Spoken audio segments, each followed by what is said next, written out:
Absolute Radio. Frank Skinner. Well, it's Christmas time again, and... Oh, sorry? Oh, no, sorry. Wrong intro. This is not the weekend podcast.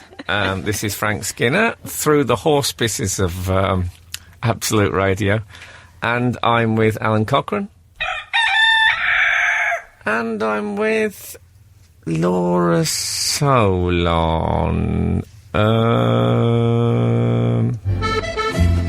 It's a sort of a French name. That used to be my favourite show when I was 8. Well, there you are. Yeah. What is your favourite show now? Choose know. very carefully. Damages. I like Damages. Okay.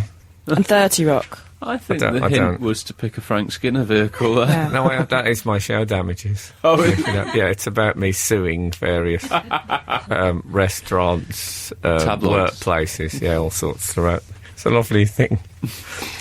I tell you, speaking of television, which I try not to on the radio because it just makes people bitter. Well, if you try not to, can I say epic fail? Because we often talk about No, we television. do talk about it a lot. But I always used to believe that everyone in radio desperately wanted to be in television. Mm. But never do I want to be more on radio than when I'm on television. But this is just alienating the entire audience who are probably on the number 17 bus on the way to the abattoir as they listen to this. They don't want to hear my complaints about this, that and the other. Yeah, I was watching Match of the Day. I hate to stereotype myself, but I was watching Match of the Day the other night. And I thought, blimey, Gary Lineker's growing a moustache. What a strange choice. Yeah. And I mentioned this to somebody, and they explained to me that it was Movember. Yeah. Which, of course, made me even more confused, because... You've always known it as November. yeah. I must have misheard it. I thought it was N as in N for nuts. It's M for monkey, as it turns out. Now, they explained to me... I'm just going to call it that forever now. They explained to me that... it's because people grow moustaches in November for charitable causes. Yeah. Men. Well, I had to pay 10 grand to Susan Boyle last year. I didn't think she could do it. Turned out she looked like a Victorian gentleman come the December the 1st. Men. I don't think women do it, do they? That'd be quite... You just got vague people. That would be great. Women who normally do the top lip think, no, I won't for November. I remember... I think Sheryl Crow told me she didn't shave her legs in the winter because she liked a little bit of extra lagging.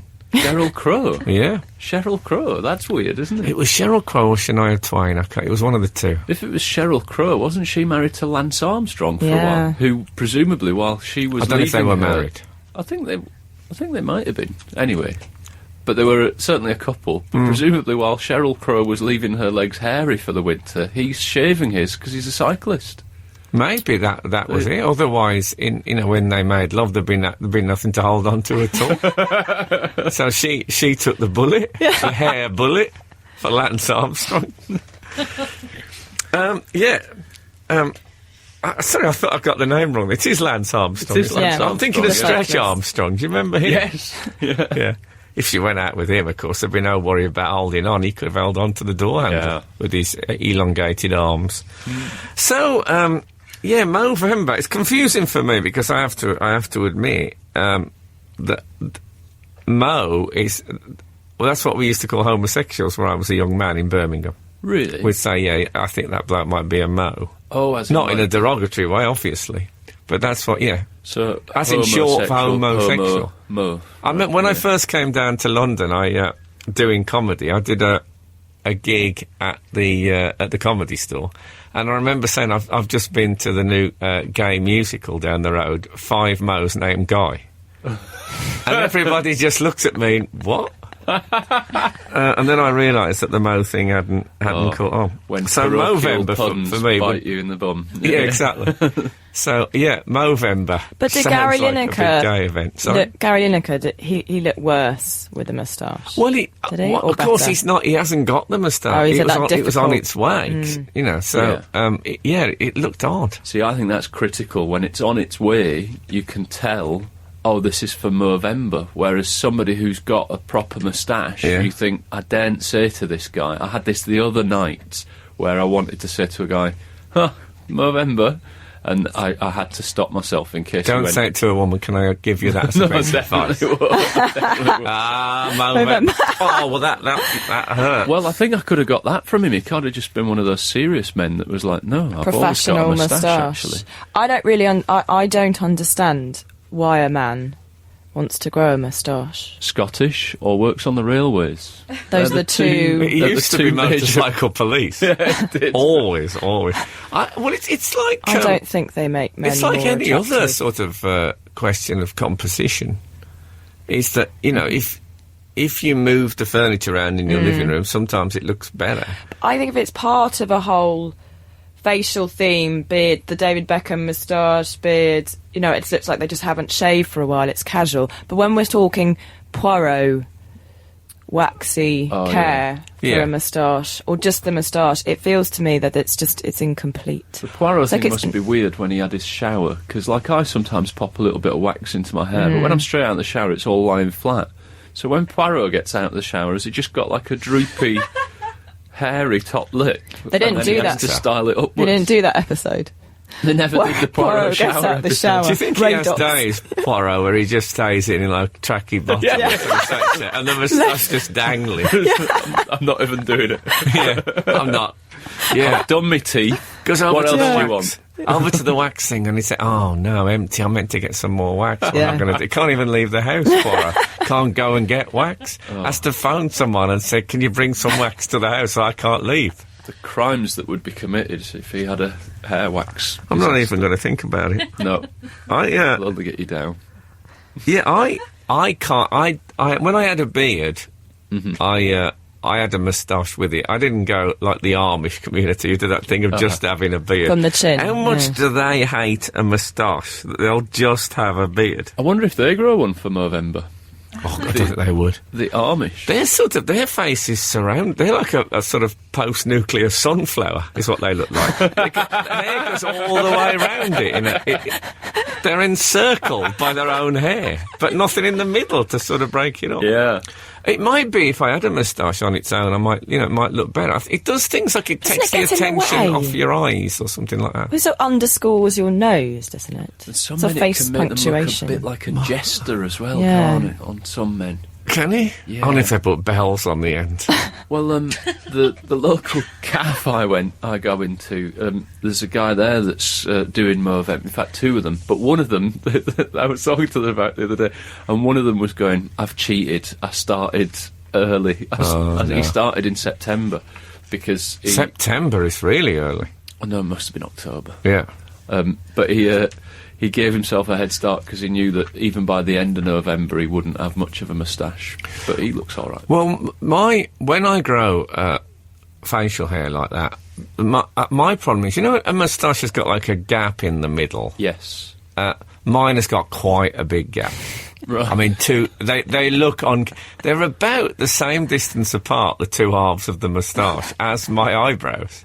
Right. Yeah, So it looks like there's some more eyebrows. If I grew a beard and then I cut that into eyebrows as well, my face would look like it had been. It would look like a sergeant face. A sergeant has those three in a cartoon. It would look like that. Because it's all slopey and unconnected. Or like the middle of your face is doing that trick in a shop with the mirror, where it's moving its and just using its own reflection. Yeah, Do you see I don't like the gap. I've got a very clear, hairless sort of central spine to my face where nothing grows. That means you literally don't have a moustache. You have moustaches. They're I have- two separate entities. Yeah, but they don't look anything like moustaches. Have They you look ever like- thought about just getting something to colour in Well, I have. a tiny bit of The same moustache thing wig. happens Little bit of glue. when I grow sideburns. They don't join with the hair. They start about half an inch further down my face.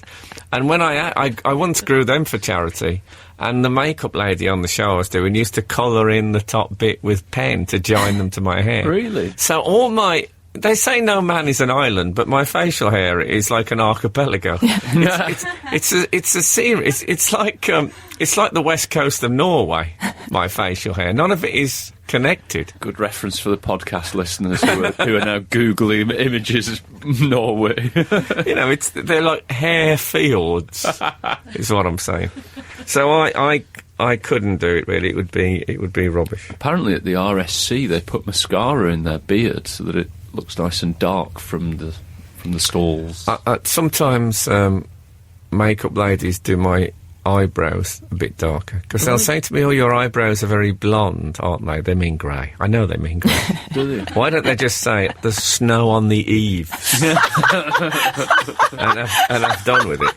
Nice. So then they'll darken that. Yeah, it's on the charity front. I was quite moved this week to hear that Jimmy Savile in his will has left me all of his catchphrases.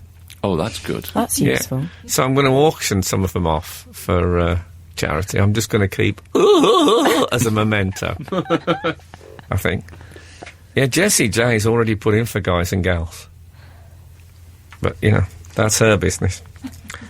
So I won't be growing the tash. You must have had a tash, Alan. You've got that look I've had about a beard, but not a tash. I think I might have shaved a beard off and left a bit of a handlebar moustache. Just to see what it looks like. For a laugh. Yeah, that's what men supposedly do. Lasts about a day and then I go in there. But don't you get things just stuck in it? I quite like that, though. You did? I'm a keen snacker. He doesn't. He's a man who doesn't like waste. I think it's fair to say. Yeah. And even that, I think I favour the full beard, but it doesn't suit me so well. And the money I'm wasting on Mach 3 blades, they're exorbitant. Anyway, yeah, don't get me started. Anyway.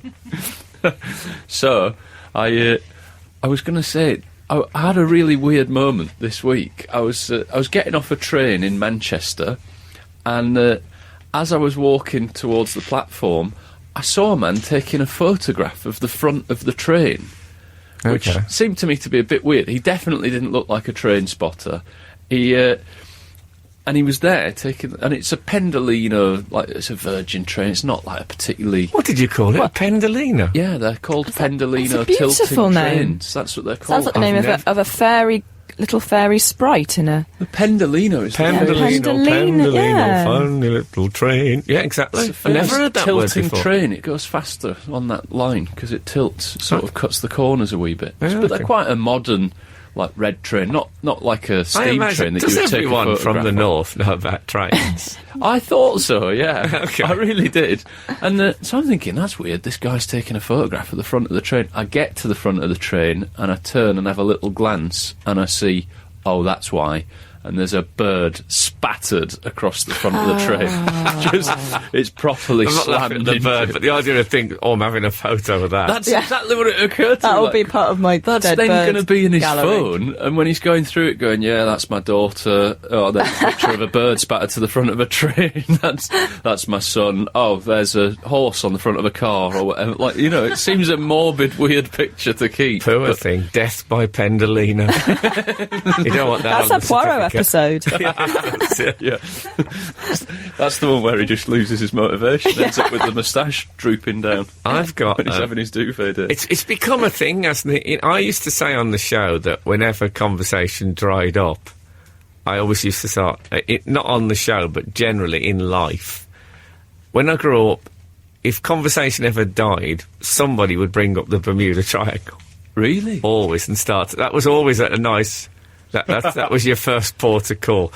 There used to be also spontaneous human combustion. Oh, yeah. People bursting into flames. Fascinating. And the fact that Stonehenge was built by aliens. These would be the three things that would come up, They're the go-to. But now, what people do is they start getting their phones out and showing photos. That's when that happened, you can say that conversation has dried up. I've Don't you got think? some weird ones in there. I've got... pathetically, you know, I've got no sense of direction at all. I mean, it's like it's a clinical problem. I've got photos of places where I have to remember to turn left. Which I take things, or where I've parked, I'll also take a photo of where the car is in relation to something else so I can find it again. I occasionally put the street into notes or a blank text message. I'll put, send it to yourself. Yeah. But a photo is always a good way of doing That's it. a good idea. Yeah, but the turning. So if I had to find my way into the car park at the BBC from the BBC building, and they came and collected me from the car park, and as I walked with the researcher, I kept stopping, turning around and taking a photo of key points so I'd be able to find my way back there on my own. It's a sort of a technological Hansel and Gretel approach. Yeah, so throwing down handfuls of rice everywhere you go, isn't it? I've got lots of trees. Lots of tree pictures. Have you? A lot. Can you tell? I mean, I have a lot of food. some of the trees look quite similar, so what if it's the same tree? Especially as they're all from exactly the same angle. Really? Because my favourite, if ever I've in any way morose, which I don't really suffer in that, I'm very glad to say. I'm a very happy-go-lucky kind of guy. But sometimes, if life's just getting a bit, stressful, I like to sit with my back to a tree. In the park, I have been to the park on several. Been to the bark, you see, Freudian slip. Been to the park on several occasions with the specific purpose of sitting with my back to a tree for 10 or 15 minutes, till I feel better. And when I'm doing it, I'll often lean up with the phone and take a photo up into the branches. So then, when I can't get a tree, I can at least remind myself of the view. Oh. You're looking at me like I'm a bit strange. No, I think that's good. I think these days with phones, with smartphones, you've got to be very careful of showing someone a picture because people then assume they're allowed to flick through the rest of your pictures. It's a little bit of a social etiquette problem for me because if you're showing someone the picture and someone goes, and then they go through, then you suddenly think, what's on my phone? The secret is to slightly enlarge the picture before you show them. Then they don't flick so easy once they're slightly enlarged. Oh. Is that right? I've often thought that. Trees, no, trees are a big thing. I always think if there was no trees, if there was never a tree, and there'd never been a tree, and I put a tree in an art gallery, it would be regarded as one of the great masterpieces of the 21st century. What about that? We've just finished what I call, where I live, a big leaf season. I get very excited every year come autumn because the little leaves come down first. And then you get these leaves, which I've got pictures of on my phone, that are... Of course you have. That are have you? 13 inches across. And I made my husband pose with a lot of them, his long-suffering face, with it near his face to prove that this leaf is bigger than a man's head. Yeah, I remember a group who did that with me in a 50p piece once.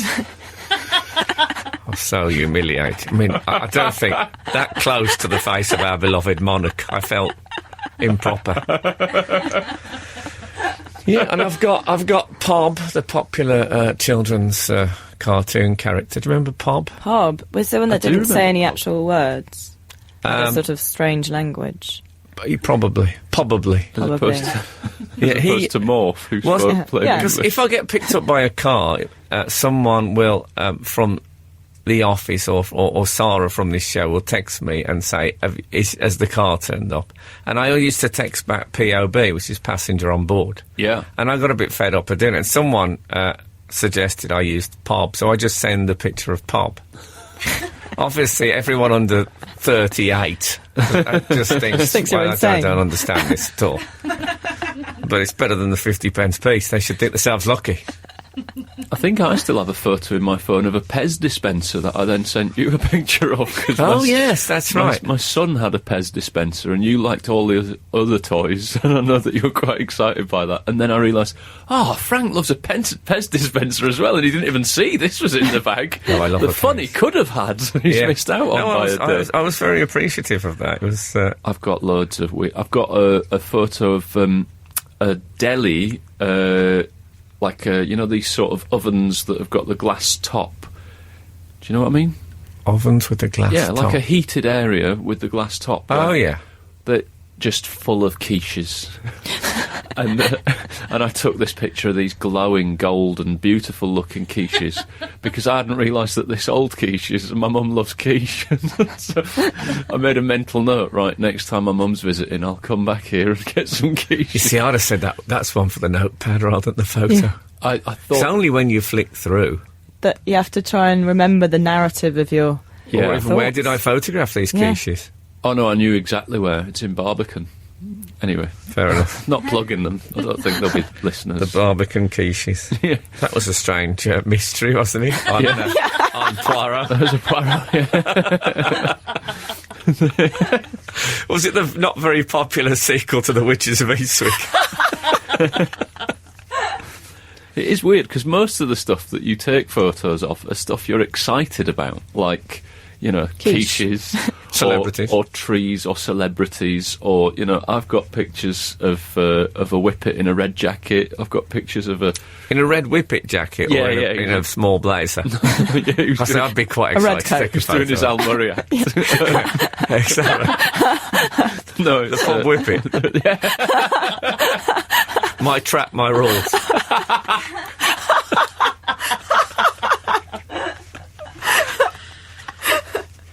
Yeah.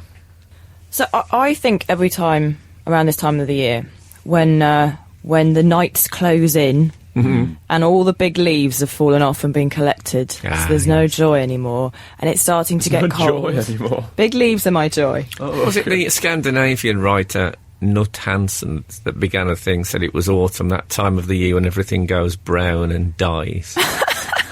Nice. Sounds Scandinavian. Yes. Yeah. And it gets to that point in the year where it's nearly the end of the year and it's nearly Christmas, but it's not quite. And as we've all been through schools, we're all conditioned to expect regular holidays throughout our year. And I think that what would be nice and helpful for the happiness of the nation is an adult half-term. Which you could nominate. You could have it during the Christmas season if you wanted to. Maybe you have it round March. You can choose, because you want to stagger it. You don't want everyone taking it at the same time. But you should be able to have a week off. Schools have different half terms, don't they? So a nice week off. A nice week off. Yeah.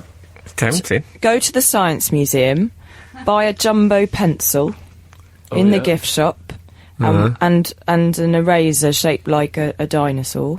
Probably have to go to the Natural History Museum for that. Yeah. Go to a burger restaurant, have some ice cream, do all those sounds like your half things. terms are a little different from mine. I'm thinking go to a mate's house and drink Advocar. When you were 10? Well, certainly when we was about 13, Advocar was the one thing that people had. Are you familiar with this? A kind of eggnog. Yeah. Sweet. It's before Alco-Pops, so you had to have something that children could like that had alcohol in. It was the sort of the dark side of custard, Advocar. And we used to drink that trying to get a bit drunk on it. I like the idea of sort of getting high on eggs. Yeah. Like being a weasel. But so that's how I remember half term. Really? He's dabbling with Advocar.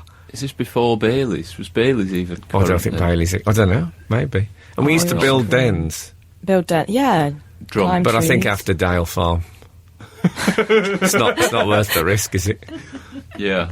Are they having a half-term holidays? That was happening there. They're all set up for it.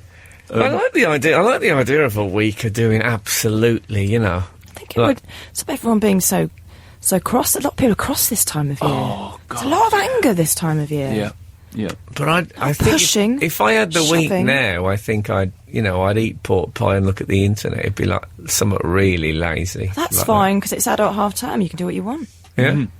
Have you tried a microwaved pork pie yet? I haven't. You remember that guy that emailed in saying that he puts his in the microwave until it gets a bit sweaty? No, I haven't. His idea was, you weren't there this week, he microwaves and all the jelly and that around the meat melts into liquid.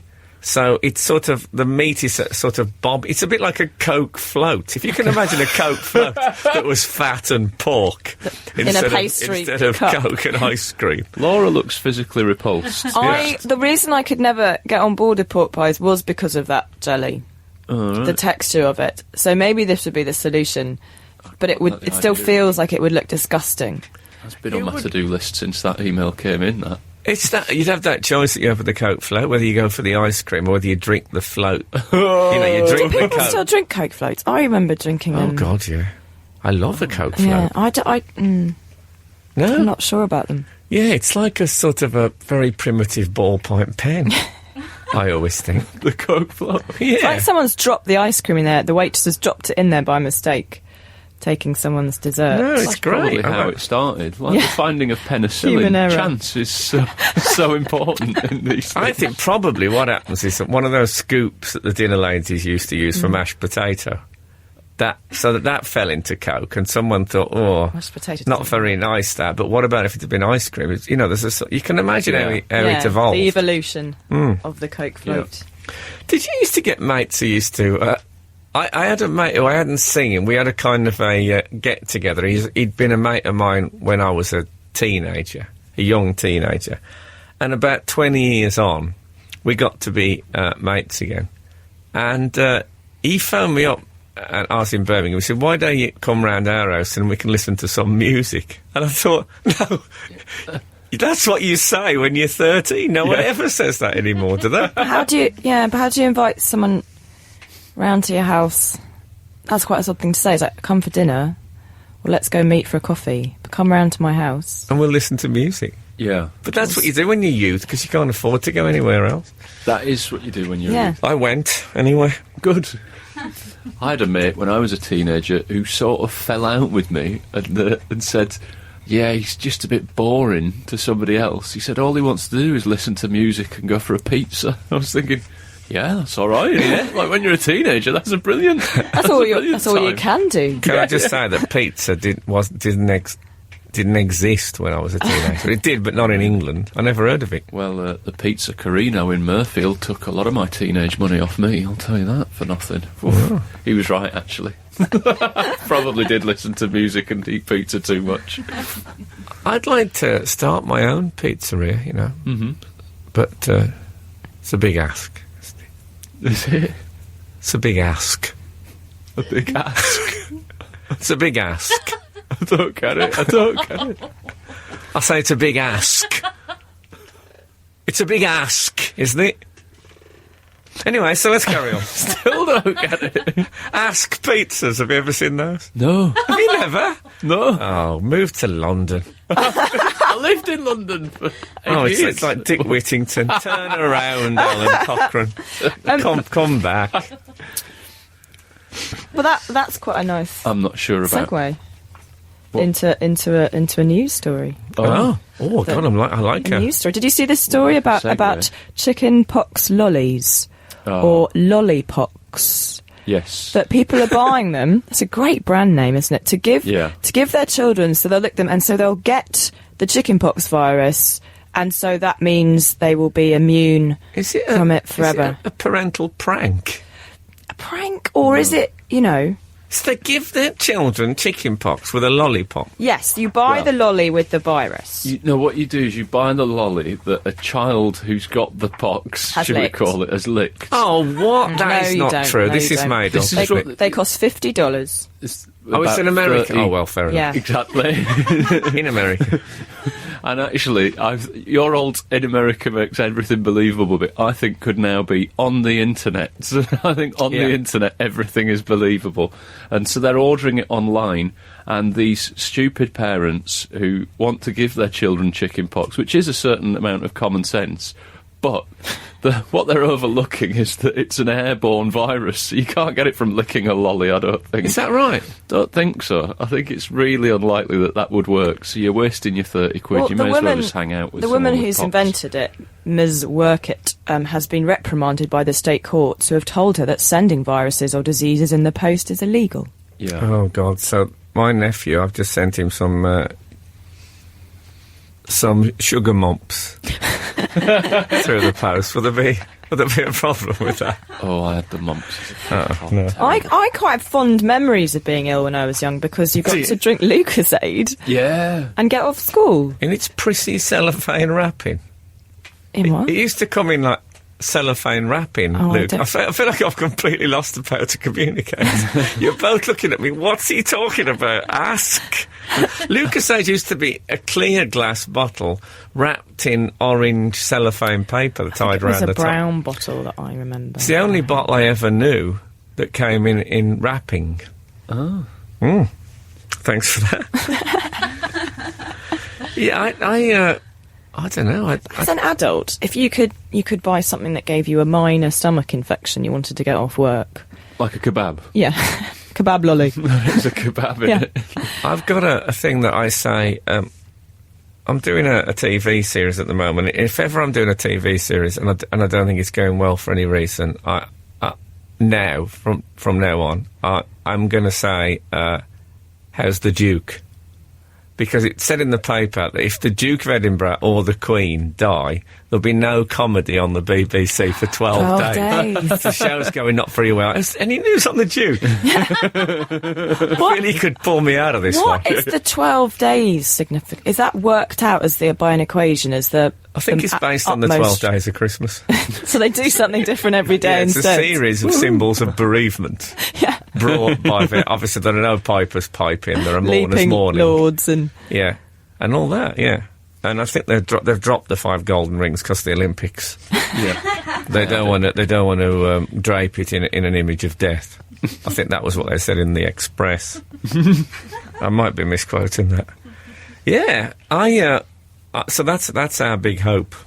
I'm not sure that the chicken pox lollies thing works. I like the name though, Lollipox. Lollipox is a good name, but this is a weird thing because I was looking at that story on the internet and ended up surfing. I very rarely have that thing of what used to happen of surfing the internet, and I found a link to a column by Chuck Norris about this. Martial arts film star Chuck Norris, it turns out, is about lollipops. Well, it wasn't quite about lollipops. It was about something that's in the vaccines now. So he's doing that knee-jerk reactionary nonsense that happened here years ago with the MMR thing, where he's saying we shouldn't give our kids vaccines, but then thinking this is a weird. It's exactly that thing of on the internet, it's believable. Chuck Norris is writing a column about vaccination of what next? Jackie Chan on the globalisation.